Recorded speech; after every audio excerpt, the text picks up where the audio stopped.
After the conversation we had last night with you guys, I came to the conclusion, and this is something we've seen over the years many times, but someone kind of went through this one again last night. Why astronauts remind me of trainee, sorry, why tradesmen remind me of trainee astronauts. Because you might not realize this, but when I was a kid, I either wanted to be a vet or an astronaut. So I became a marketing guy. Obviously. That's what you do. Obviously. Well, I used to be a computer programmer, but then I ended up doing this by some bloke stole my wife. So it was either keep the job or set up a business on my own. So the job lasted about 3 seconds and I started my own business and here I am. Anyway, tradesmen are like trainee astronauts. And why do I say that? Because one of the parts of astronaut training, certainly in the initial Apollo, well, I guess it still is because you've still got the high G takeoffs, launches. They'll put them in these fucking great big whirling centrifuges to accustom them to very high G forces. Now, there's only a certain amount of acclimatization you can do because you get to a certain G force when the blood literally falls out of your head and you just pass out, anoxic. Now, there are G suits that you can wear which compress your body to keep the blood in your head, and that's effectively what they do. That's the premise film. But you can acclimatize to it somewhat, and that's what they do. They want to know if you're going to faint early, want to know what your limits are, if things break, etc., etc. So they put them in this centrifuge. And of course, once you're in a centrifuge and you're going at about 3G, there's not a lot you can do. You're stuck there, and if you keep going, you will die. And you get to a point when you can't even, say, move your thumb or your finger enough to turn the thing off. At which point you're stuck in this revolving thing, like a fucking washing machine going round, you know?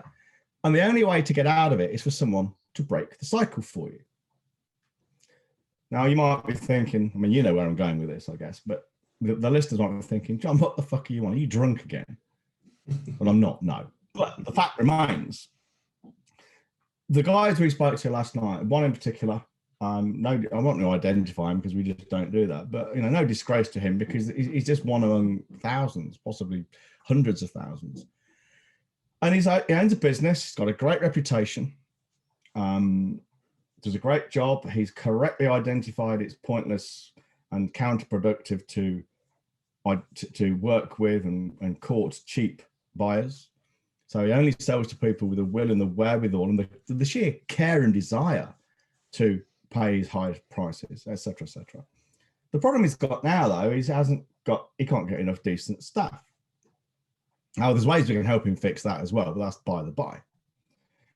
But his real problem is he's so busy, he now has to go on the tools when he wasn't before. And he knows he shouldn't be on the tools. He knows that, say, installing a boiler for a couple hundred quid, is a gross misuse of his time because he could be in the office doing important shit to make 10 times that with a decent strategy, tactic, or whatever. That's just how it works, He's talking about the difference between being on the tools, where he should not be, and being in the captain's chair, as we call it, where you are directing the operation, telling your first officer to make things so, and lo and behold, things happen.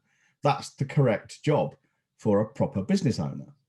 I mean, you might like working on the tools, fair dues. I like my writing, that's why I do it. It's therapeutic, etc., etc.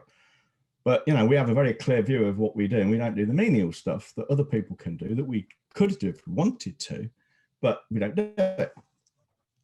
If we do something, we do it because we can do it better than anyone else, and it's value driven. So this guy is doing jobs which are beneath his abilities, and certainly is not best use of his time.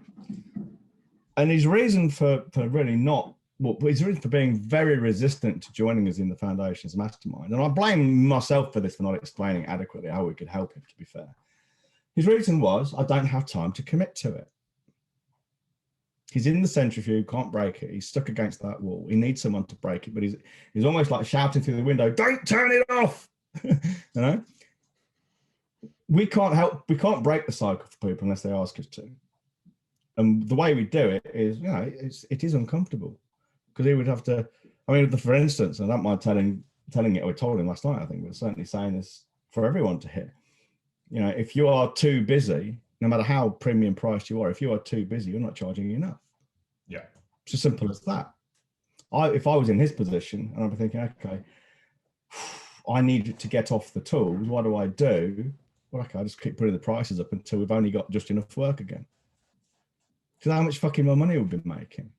You know? So much more. If you've got 10 guys on the tools, but you need 15 for your current workload, just increase your prices. So 5 of those 10 drop off the demand.